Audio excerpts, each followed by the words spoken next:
Welcome to IBTV. Nellore జిల్లా కోవూరు నియోజకవర్గంలో ఇళ్ల తొలగింపు వ్యవహారం రాజకీయంగా మారింది. అభివృద్ధి పనులను అడ్డుకోవడం, బురద చల్లడం వైసీపీకి అలవాటేనని టీడీపీ పట్టణ అధ్యక్షులు ఇంతా మల్లారెడ్డి అన్నారు. స్టవ్ బీడీ కాలనీలో స్థానికులు స్వచ్ఛందంగానే ప్రాంతాన్ని ఖాళీ చేశారని చెప్పారు. విద్యుత్ శాఖ భవనం నిర్మాణం కోసం 4 నెలల ముందే సమాచారం ఇచ్చినట్లు తెలిపారు. జరిగిన ఒకటి ఇది అందరినీ ఎవరు చేసిన తప్పు వాళ్ళకే తెలుస్తుందంట. నిన్న మస్తానని అతను మాట్లాడటం జరిగింది. అక్కడ ఇంత అన్యాయమా, ఇంత అక్రమా అని చెప్పేసి ఆయన ఒకసారి అడుగుతా ఉన్నా, ఈ పేరు మీద ఎన్ని ఫ్లాట్లు తీసుకున్నావయ్యా అని అడుగుతా ఉన్నా ఈ మీడియా ద్వారా. అతని పేరు మీద ఒకటి ఉంది, వాళ్ళ అత్తగారి పేరు మీద ఒకటి ఉంది. జెడ్పీటీసీ గారు ఆమెకి ఇల్లు లేదా, ఆమెకు స్థలం లేదా, ఆమె ఇల్లు కట్టుకొని ఉంది. ఆమె కూడా 2 ఫ్లాట్లు ఉన్నాయి అక్కడ. నేను ఫస్టే చెప్పాను మన వాళ్ళకందరికీ, ఎంఆర్ఓ దృష్టికి తీసుకెళ్లి రీసర్వే చేద్దాము అందరికీ అని చెప్పేసి. ఈ రోజు గత ప్రభుత్వంలో కాంట్రాక్టులు తీసుకొని నందలగుంటలో వాళ్ళకందరికి ఇల్లులు కట్టించేసి బిల్లులు ఎవరి అకౌంట్లో పడాలండి? లబ్ధిదారుల అకౌంట్లో పడాలి బిల్లులు. కానీ కాంట్రాక్ట్ పడేటట్టుగా చేసింది ప్రభుత్వం, గత ప్రభుత్వం.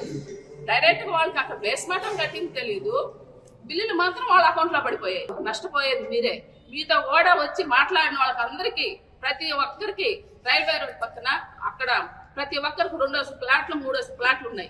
మీ అక్కడ రోడ్డు మీద ఉన్న వాళ్ళని ఒకటే అడుగుతా ఉన్నా, మీకు అందరికి నందలగుంటలో ఇచ్చేసి స్థలాలకు వాళ్ళకు ఉన్న వాళ్ళకే దగ్గరగా టౌన్ దగ్గరగా లక్షలు కూట్టే లేవకి ఎందుకు తీసుకున్నారని ఒక్కసారి మిమ్మల్ని ఆలోచించుకోవాల్సింది కోరుకుంటా ఉన్నాం.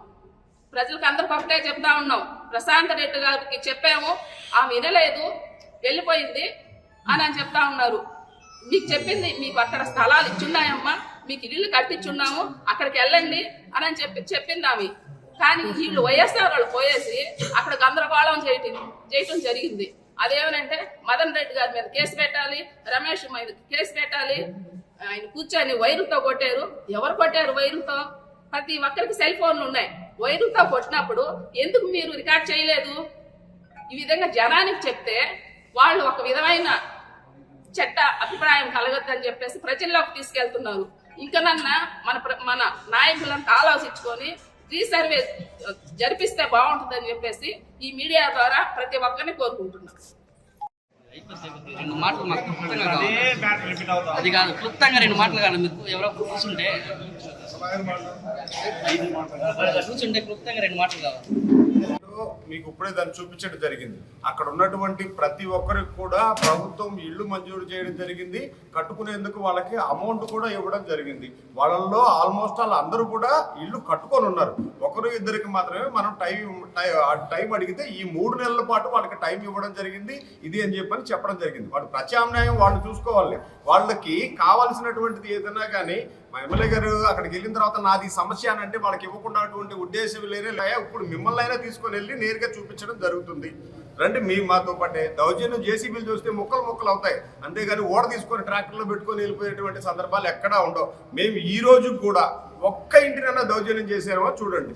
మీరు వాళ్ళకై వాళ్ళు స్వచ్ఛందంగా మీరు మాకు ఇచ్చినటువంటి అవకాశానికి ధన్యవాదాలు అని చెప్పని అక్కడ ఒక చర్చ్ కూడా ఉండింది ఆ లాస్ట్లో. దాన్ని కూడా పూర్తిగా తీసుకొని వెళ్ళిపోవడం జరిగింది. మేము ఎక్కడా కూడా దౌర్జన్యాలకు పాల్పడేటువంటి పరిస్థితే లేదు. అది మా వృత్తి కాదని చెప్పని దయచేసి తెలియజేస్తా ఉన్నాం. అక్కడ కొంతమంది వైసీపీ నాయకులు ప్రత్యేకంగా జెడ్పీటీసీ భర్త అతను కవరగిరి ప్రసాద్ అని చెప్పని ఒక అతను ఉన్నాడు. వాళ్ళందరినీ రెచ్చగొట్టేటువంటి వ్యక్తి ఒకడు. ఇందాక నేను చెప్పినటువంటి వ్యక్తి ఇక్కడ విలేకరులోనే ఎప్పుడే జస్ట్ వెళ్ళిపోయినట్టున్నాడు ఒక వ్యక్తి, రవి అని చెప్పినటువంటి వ్యక్తి. వీళ్ళిద్దరు కలిసి అక్కడ ఉండే వాళ్ళందరినీ కూడా రెచ్చగొట్టి ఈ విధంగా అట్లాంటివి చేస్తున్నారు. వాళ్ళు ఉండేది శివాయి భూముల్లో అనేటువంటి విషయం వాళ్ళకి తెలుసు.